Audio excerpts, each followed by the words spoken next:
Hello guys, welcome to back my YouTube channel. Today we will discuss about monocot root and dicot root.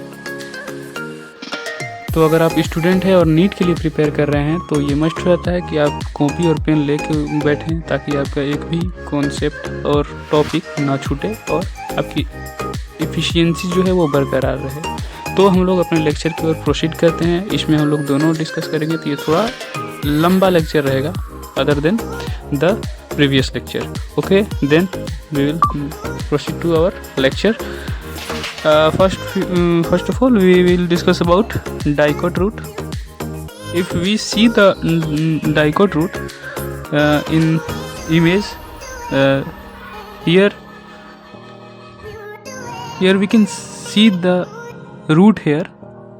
अगर dicot root में बात करें तो यहाँ पे जो क्रॉस सेक्शन ऑफ रूट है, यहाँ पे जो रूट हेयर होता है वो ज़्यादा पाए जाते हैं, और ये जो रूट हेयर होते हैं यूनिसेलुलर रूट हेयर होते हैं जो कि एब्जॉर्प्शन को इंक्रीज करते हैं।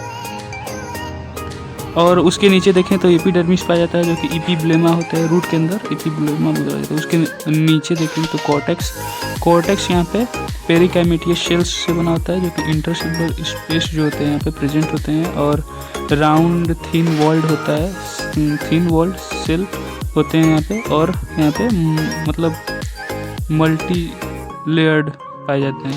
जैसे कि आप लोग देख सकते हैं ये डॉट डॉट से हमने डिनोट किया है क्योंकि उतना फिगर बनाने में हमें काफ़ी समय लग रहा था, इसकी वजह से हमने ऐसा कर दिया। ठीक है, फिर अगर हम लोग उसके अंदर मूव करें तो इंडोडर्मिस पाया जाता है जो कि मतलब इनर मोस्ट लेयर होता है कॉर्टेक्स का, और फिर ये जो होता है मतलब बैरल शेप के होते हैं ये सेल, इसके बैरल शेप के पाए जाते हैं, और इसीलिए इसे इंटरसेलुलर स्पेस यहाँ पे एब्सेंट होता है बैरल शेप के अंदर। और यहाँ पे सुबेरिन का वैक्सी कोटिंग होता है जो कि पाया जाता है on radial and tangential wall पे। जो ये हम लोग बैरल शेप के जो सेल होते हैं यहाँ पे सुबेरिन वैक्स का कोटिंग होता है। सुबेरिन एक वैक्स है जिसका कोटिंग होता है रेडियल एंड टेंजेंशियल वॉल पे, इसीलिए इसको बोला जाता है कैस्पेरिन स्ट्रिप, इसे कैस्पेरिन स्ट्रिप बोला जाता है। अगर हम लोग फिर देखें तो उसके अंदर यहाँ पे आप लोग देख सकते हैं xylem and phloem at different radii, therefore radial bundles यहाँ पे बोले जाएंगे। ये 2 से 4 बंडल्स पाए जाते हैं यहाँ पे डाइकोट रूट में, 2 से 4 बंडल्स पाए जाएंगे जाइलम एंड फ्लोएम के। ये जो पाए जाते हैं कहाँ पे, रेडियल बंडल इसे बोला जाता है क्योंकि ये डिफरेंट रेडियाई पे पाए जाते हैं, ये सेम रेडियाई पे नहीं पाए जाते हैं। और अगर हम लोग बात करें यहाँ पे तो प्रोटोजाइलम आप लोग देख सकते हैं यहाँ पे प्रोटोजाइलम का जो लेयर है, प्रोटोजाइलम इज एट पेरीफेरी, यानी कि प्रोटोजाइलम जो होते हैं वो पेरीफेरी पे पाए जाते हैं, इसलिए इसे एक्सार्च अरेंजमेंट बोला जाता है। और जो कंजक्टिव टिश्यू होते हैं पेरीसाइकल के सेल के अंदर वो रिस्पॉन्सिबल होते हैं for the growth of lateral और सेकेंडरी रूट के लिए, मतलब लेटरल ग्रोथ ऑफ रूट और सेकेंडरी ग्रोथ ऑफ रूट को ये परफॉर्म करते हैं। और देखें तो हम लोग पेरीसाइकल्स के सेल्स को अगर देखेंगे तो राउंड होते हैं और पेरेन्काइमेटियस होते हैं और थिक वॉल होता है इसका। और देखें हम लोग तो यहाँ पे जो पिथ होता है वो स्मॉल इनकॉन्स्पिकुअस होता है। और हम लोग अब इसके बाद हम लोग नेक्स्ट मतलब मोनोकोट रूट पे प्रोसीड करेंगे। तो चलिए हम लोग स्टार्ट करते हैं मोनोकोट रूट को।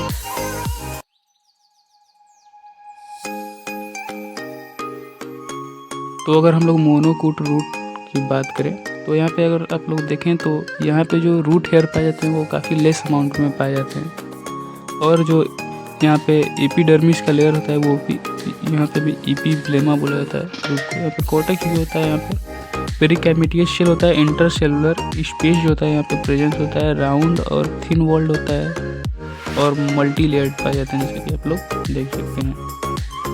और यहाँ पे जो पेरीसाइकल रीजन को यहाँ पे डिनोट किया गया है फिगर में देख सकते हैं। और यहाँ पे जो अगर हम लोग बात करें कंजक्टिव जो टिश्यू होते हैं यहाँ पे एब्सेंट होते हैं, और वहाँ पे डाइकोट रूट में प्रेजेंट था। और जो पिथ होते हैं यहाँ पे लार्ज होते हैं, और ये जो बंडल्स पाए जाते हैं वो यहाँ पे आप मतलब मोर देन 6 बंडल्स पाए जाते हैं, यानी कि जो डाइकोट में था वो ओनली 2 से 4 बंडल्स पाए जाएंगे, लेकिन यहाँ पे अगर हम लोग देखें तो यहाँ पे 6 बंडल पाए जाते हैं, यानी कि ज़्यादा 6 से ज़्यादा बंडल्स, इसलिए इसे पॉलीआर्च बोला जाता है, यानी कि मोर देन 2 पॉली मतलब ज़्यादा हो जाएगा, मेनी, तो यहाँ पे मेनी बंडल्स पाए जाएंगे, कई सारे बंडल्स।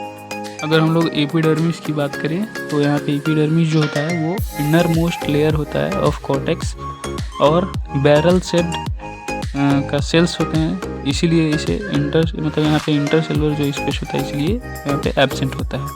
और सुबेरिन वैक्स की कोटिंग यहाँ पे पाई जाती है रेडियल और टेंजेंशियल वॉल पे, इसीलिए इसको हम लोग बोलते हैं कॉस्पोरियन